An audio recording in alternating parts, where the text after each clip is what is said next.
They are a band that transcends time.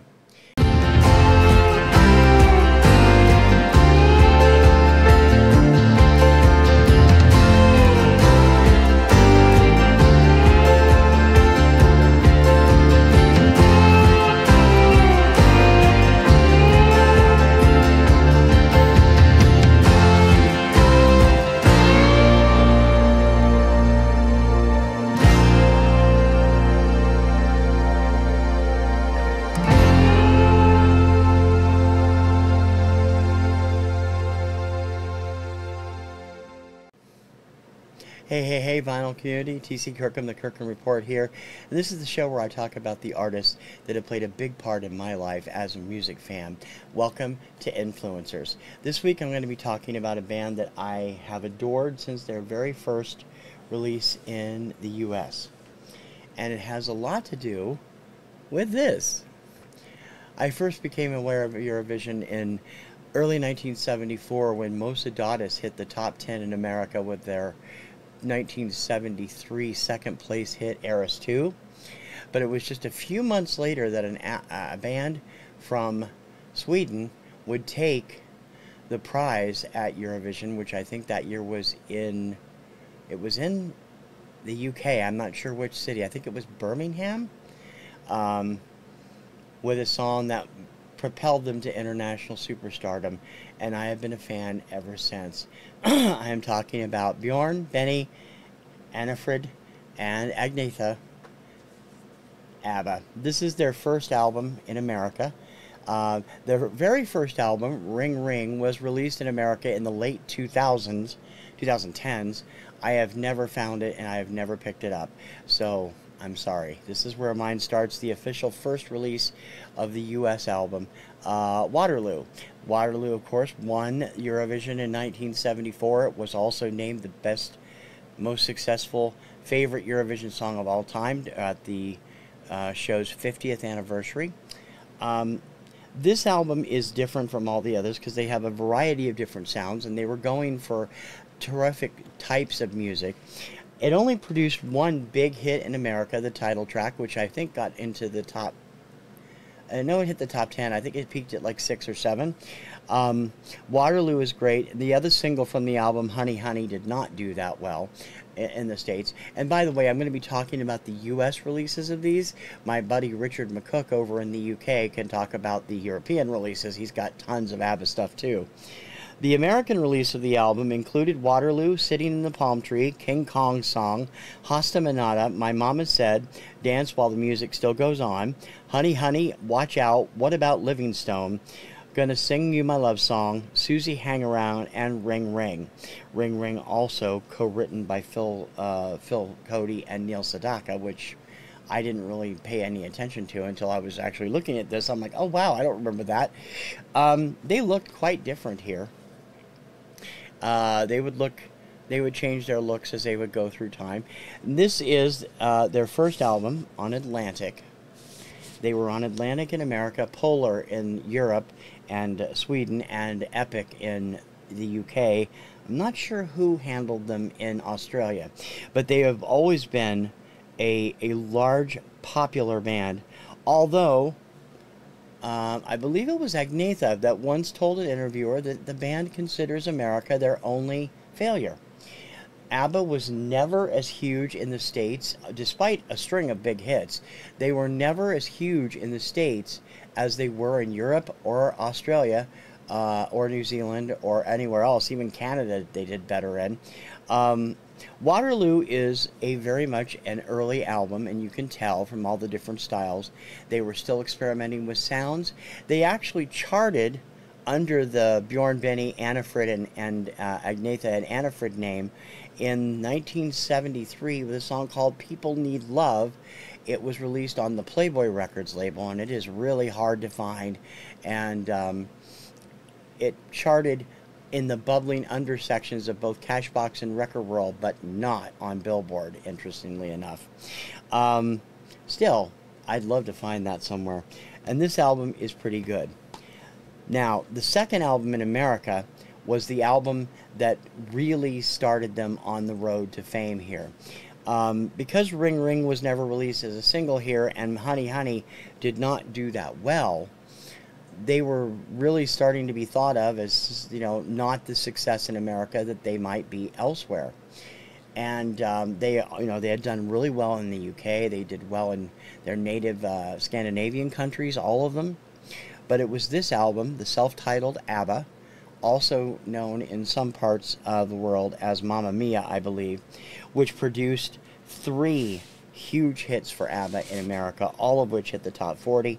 Again, not nearly as high as the UK or their native Sweden or anywhere else, but Mamma Mia, SOS, and I Do, I Do, I Do, I Do, I Do all became AC standards. At least you still hear them all the time on AC stations, even though of the 3, I think Mamma Mia was the biggest of the 3 on the pop chart. And of course, it would later lend itself to the musical, which we'll talk about in a little bit. This album also includes some great album tracks as well. Mamma Mia, Hey Hey Helen, Tropical Loveland, SOS, Man in the Middle, Bang a Boomerang, another great song, I Do, I Do, I Do, I Do, I Do, Rock Me, Intermezzo, number 1, I've Been Waiting for You, and So Long, all a part of this second album. This was a copy by the RCA Music Service. Most of my stuff from ABBA came either from one of the record clubs, because that's all I could get to in the 70s. But this was the breakthrough here, and like I said, 3 hits in a row, all did well. Now, throughout the rest of the world, even though they'd only had one really big album hit, the next album to go crazy in America was this album, ABBA's Greatest Hits. Now, they'd only had 4 major chart hits in America at the time, but they had been hitting with other songs from the first 3 albums throughout Europe for quite a while. This particular album, this is the UK, the US and UK pressing cover. There it shows the whole thing, gatefold and all.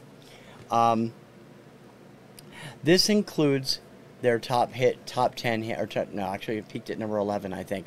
Fernando. This is the only place you can get Fernando in the States. Again, Atlantic Records. You can't see it there.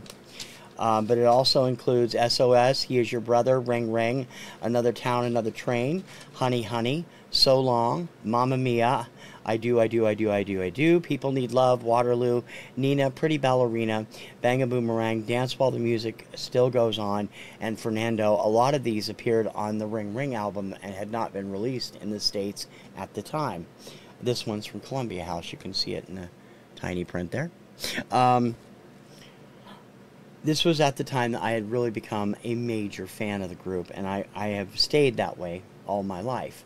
They are just, the harmonies, the way that Vinny and Bjorn often put things together, and Frida and Agnetha's vocals blending perfectly.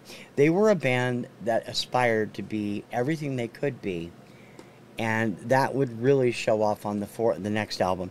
But the Greatest Hits album is the only place at that time you could get Fernando in the US. It was available as a single and on the following album in most of Europe, but in America it was limited to the Greatest Hits album. Now, the following album is the album that really broke them big all over the world. It was considered their biggest album. It is probably their best album overall, and really has both album tracks and hit singles out the wazoo. I'm talking about late 1976's Arrival, featuring the #1 American pop hit Dancing Queen, their top 5 hit Knowing Me, Knowing You, and also a number of album tracks that were terrific. This is their quintessential album for most American fans. People remember Mamma Mia and those from the movies and the Broadway shows, but this is the album that produced their only American #1 hit. Now, that seems crazy because they hit #1 in the UK on a regular basis, in Australia. Dancing Queen is ABBA's only #1 hit in America. That is a crime. When I Kissed the Teacher, Dancing Queen, My Love, My Life, Dum Dum Diddle, Knowing Me, Knowing You, Money, Money, Money, That's Me, Why Did It Have to Be Me, Tiger, and Arrival. This is as I said, probably their best album in my opinion. I love this album. I love one of the later ones too. We'll talk about that in a minute. But in addition to the hit singles here, When I Kissed the Teacher, one of my favorite songs by them. It's just so fun and so up and funny. It's great. That's Me, another great danceable song. And why did it have to be me? I actually like the middle version of the song. That version is called Happy Hawaii, and it appears only on the flip side of the single, Knowing Me, Knowing You. It's the only place you can get it. It is a really great ode to Hawaii. And I mean, Why Did It Have to Be Me is good too, but I like the bubbliness of Happy Hawaii. Again, this is from Columbia House on Atlantic. There's the Columbia House label back there. Next up would be the album that surprised everybody, because there was a movie called ABBA the Movie that was released in 1977 or 78 around the world, but it was never officially released in the U.S. except in a few big cities: Los Angeles, San Francisco, Chicago, New York. I think that's all. I know it was in San Francisco because Mazzy talked about seeing it in the theater, so I know it played San Francisco. But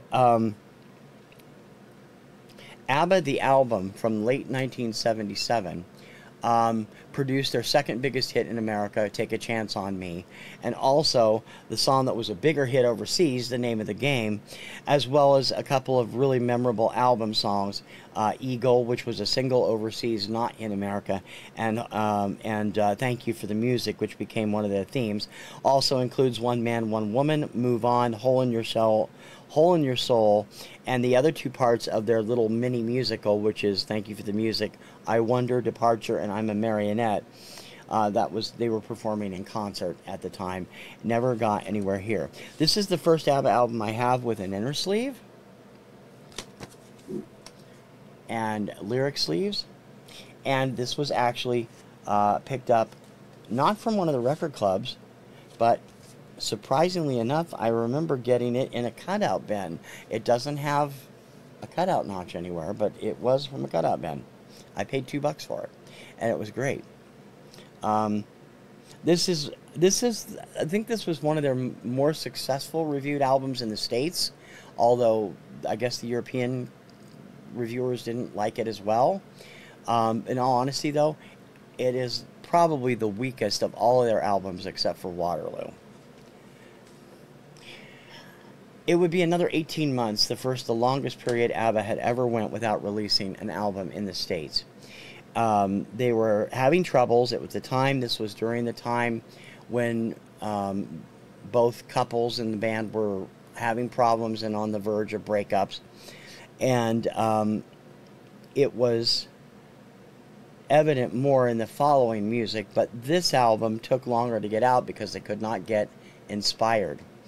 And yet, it produced some of the best stuff they ever did, and maybe that's because I am a disco fan, and it is the only album that actually has, for the most part, a disco flavor, even though the big songs around the world on this album barely charted in America. It was the one song, the first single from the album, the only single to feature, I believe it's Benny Anderson on lead vocal, it might be Bjorn Oliveus, was the biggest hit off this album, which was inexplicable to me. 1979's Voulez-Vous. Not only does this have, again, we got picture sleeve, or inner sleeve, lyric sleeve. Voulez-Vous was mostly disco. They were very much leaning into the trend at the time, and it showed. As Good as New, Voulez-Vous, I Have a Dream, Angel Eyes, The King Has Lost His Crown, Does Your Mother Know, If It Wasn't for the Nights, Chiquitita, Lovers, Live a Little Longer, and Kisses of Fire. Again, this comes from the RCA Club there at the bottom. Voulez-Vous, one of their best songs ever. It's just, I love the beat. The synthesizer riffs are incredible. The same goes for As If It Wasn't for the Nights, which was not released as a single. But of course, Chiquitita was a modest hit here. It peaked in the 20s, I think. And Kisses of Fire, which is on the flip side of Does Your Mother Know, which was the first single, is the better of the two songs. I don't understand why radio went for Does Your Mother Know when I would have played Kisses of Fire. Love that song. This album is great. I Have a Dream, another classic, and just terrific all the way around.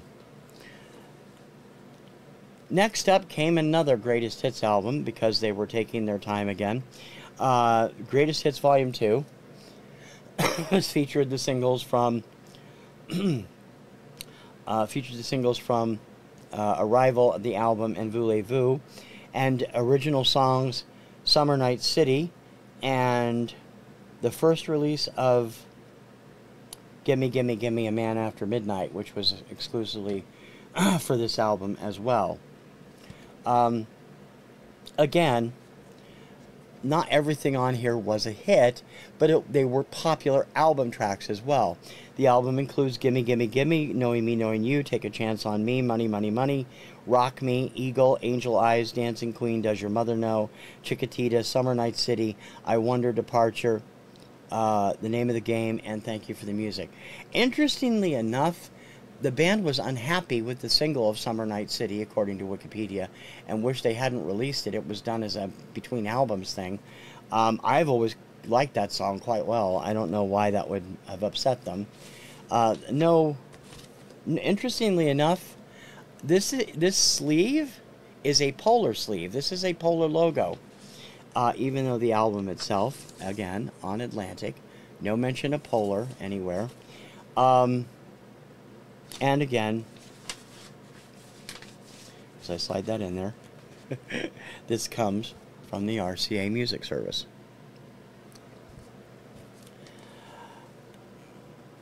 In 1980,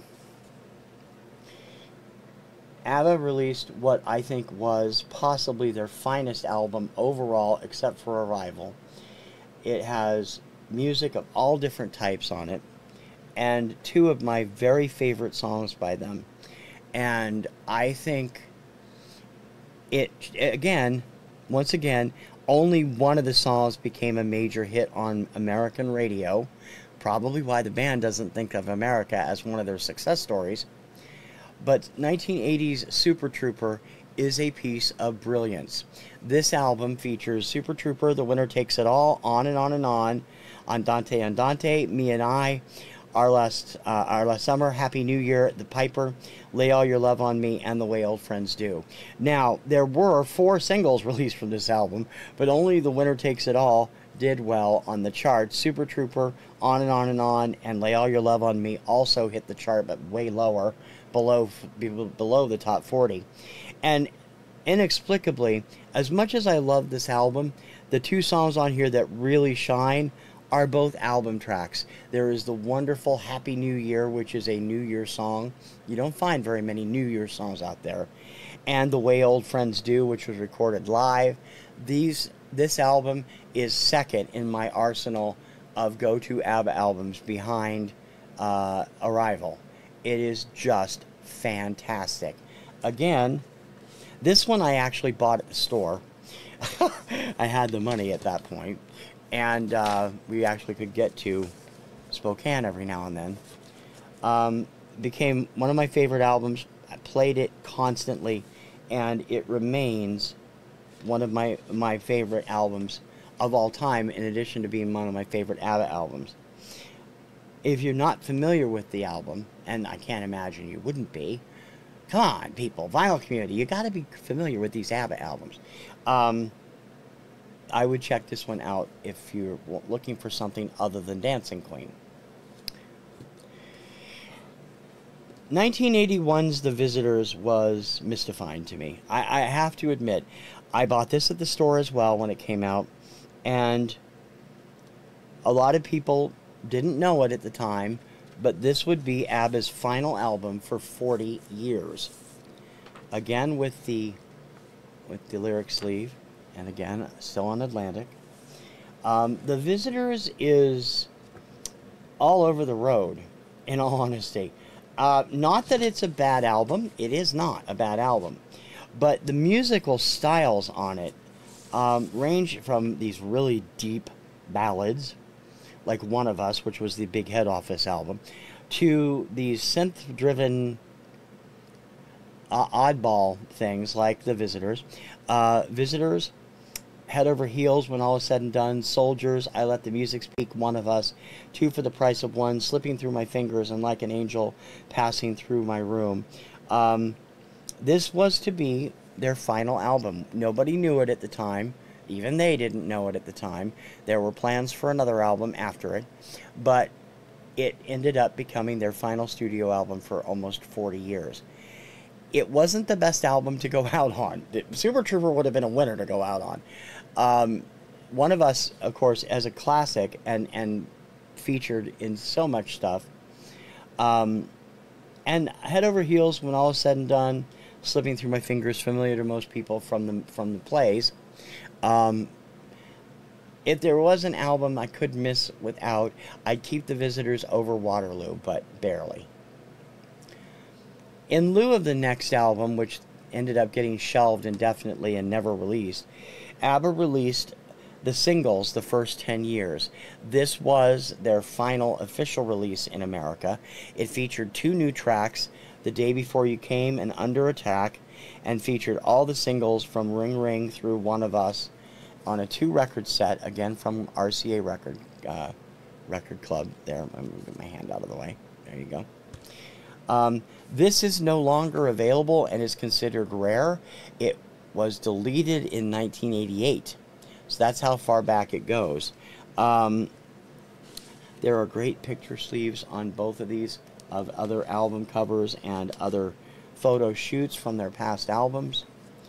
And it was not that long after this double set came out that both Agnetha and Frida would have their first solo hits in America. Agnetha hitting with Can't Shake Loose, peaking in the mid-30s, and I Know There's Something Going On, produced by Phil Collins, which would hit in about a year under just the name Frida. ABBA's legacy would have been solid from that point on, and so many people did tribute albums over the years. Artists would record parts of it. They ended up sampling parts of it. A whole group came together in tribute to them, a group calling itself ABBA Teens originally, later shortened to A-Teens for their international release, and had pretty big hits with their 90-esque, 1999 is when it came out, their 90s updated arrangements on 10 classic ABBA songs. A-Teens were all over Radio Disney. We played them on discjockey.com. They were huge. Other acts have come and gone, and ABBA has stayed in communication, stayed friends even after the divorce. And over the years, people would speculate as to whether or not they would ever do anything together again. Usually the answer was no.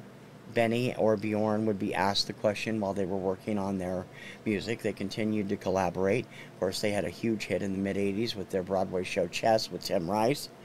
It was bigger in England than it was in the States, again, typical of ABBA. They would usually say, no, we've done all we can. In her later years, as she grew older, Agnetha Faltskog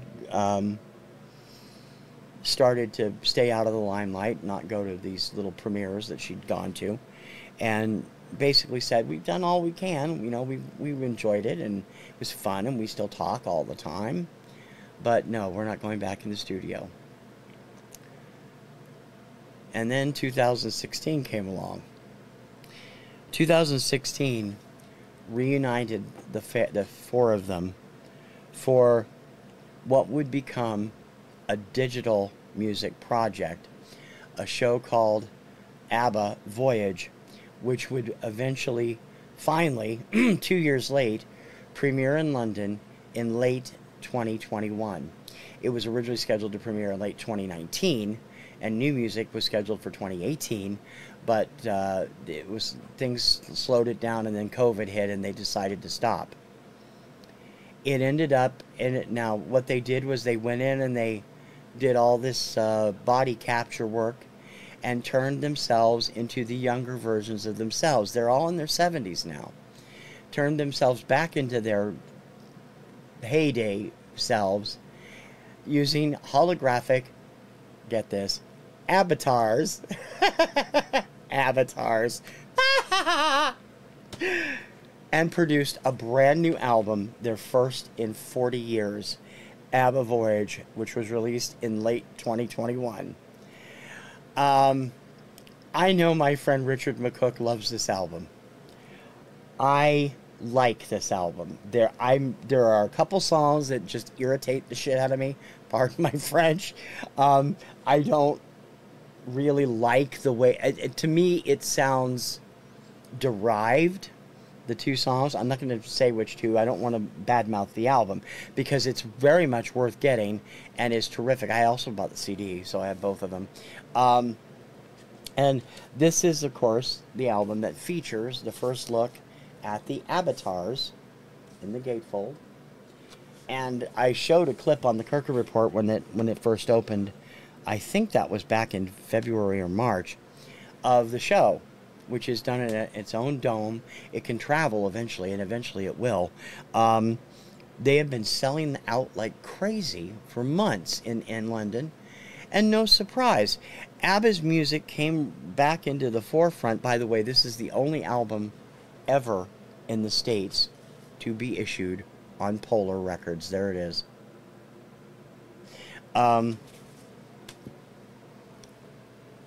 The play Mamma Mia, which is an ABBA jukebox musical, took off in either the late 90s or the early 2000s. It was a phenomenon. Here in Boston, it played for months. It eventually spawned a monster hit movie with Meryl Streep. Who else is in that? Meryl Streep. Oh God, I can't think of their names. Julie Walters and the lady from the Good Wife, Julietta Margulies. Is that who it was? Is that the right one? No, it's the other one. Plus a whole bunch of great people, and the story is the daughter of the Meryl Streep character is getting married, and she's invited the three men that her mother knew, and one of whom, who she doesn't know, is her father, to the wedding. The fathers are played by Stellan Skarsgård, Pierce Brosnan, and Colin Firth. And I have to be totally honest, if Pierce Brosnan never sings again, I would be very happy. But the movie was a hit. It was a great movie. 10 years later, it spawned Mamma Mia, Here We Go Again, which Kim, my wife, liked even better than the first movie. And you never know, there may be a third one in the works. The movies help keep ABBA's music alive, and they keep it alive in this new and exquisitely done hologram show. It is why they are who they are. They were never about critical success. They were about pop success. And, I mean, Benny even said, or Bjorn, one of the two, said something. When they first toured, they were trying to be the sweet. And we were never, sort of neo-punk. We were always pop, which is how they came back with SOS and stuff like that, Mamma Mia. I wish I'd had a chance to see them in concert. If the ABBA Voyage show, when it comes to the States, which it is supposed to do in 2024 in Vegas, I intend to get there. I really want to see this. I think it's going to be amazing. As I said, there's all kinds of singles out there, little gems on singles, flip sides that are only available on flip sides. Some of those singles, like the People Need Love, is hard to find. They have several things that they did before taking the name ABBA in Sweden and in Europe that date back to the late 60s, actually, because Agnetha was a solo star before ABBA came along. And I'm sure my pal Richard McCook could tell you a lot more about that, because I'm only aware of their American stuff. All I can say is they have never disappointed me. Some of the songs have disappointed me. A couple on Voyage, a couple of other ones throughout the times I haven't been that enamored with. But it's not that I don't like them as a whole. I just don't like any particular songs. And I have always considered their music as one of my biggest influencers. I have every one of these I had out of the bin as soon as I could from record clubs, except ABBA the album, which I picked up in a cutout bin no more than a year after it came out. And had Voyage on opening day, on release day. They are a band that transcends time. You will continue to hear ABBA music on radio stations throughout the next century. I guarantee you. They're especially Dancing Queen, but also if you're listening to AC or hot AC stations, it is not unusual for them to play Fernando, Chiquitita, I Do, I Do, I Do, I Do, I Do, Mamma Mia. I don't hear SOS much. I don't hear Does Your Mother Know at all. And I don't hear stuff off the later albums except The Winner Takes It All. But those early albums that were gems, those are gold on American AC radio. And they always will be, because they're just perfect for their time. My personal favorite songs, I love Dancing Queen. I love Take a Chance on Me. Love Knowing Me, Knowing You. I love The Name of the Game. A lot of people didn't like The Name of the Game that I know. And I love the whole of Super Trooper, and I love almost every song on Voulez-Vous, which are two of their least successful albums in the States, which makes no sense to me. I really don't get that, because they are just so damn good at everything they do. And I have a couple of Frida solo albums. I have at least one of Agnetha's. Love them as well. Their voices are perfect, and they're terrific. And I, for one, am glad that thanks to ABBA Voyage, they will be here probably forever. And they will never get any older than 35.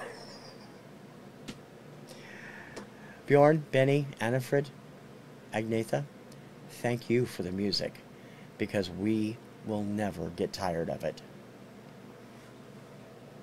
Don't forget to like and subscribe to the channel if you haven't done so already. If you have, thank you. And please pass on the word to other people that may not be subscribed. We'd love to see them here. And I'd love to hear your comments on this show or any other shows I do every week right here on TKR Video Central. As always, I have Rank This on Thursdays, the Kirkham Report on Saturdays, Pop Retro Countdown or Retro Pop Countdown on Sundays, and this show on Tuesdays, all at 4 p.m. Eastern, which is 1 p.m. Pacific, and whatever time it is around the world at your time zone. And every day, Monday through Friday at 11 a.m., TC's Obscuria Vaults have a couple new things coming too, so keep watching. Until next time, for Influencers, I'm TC Kirkham. Ciao, baby.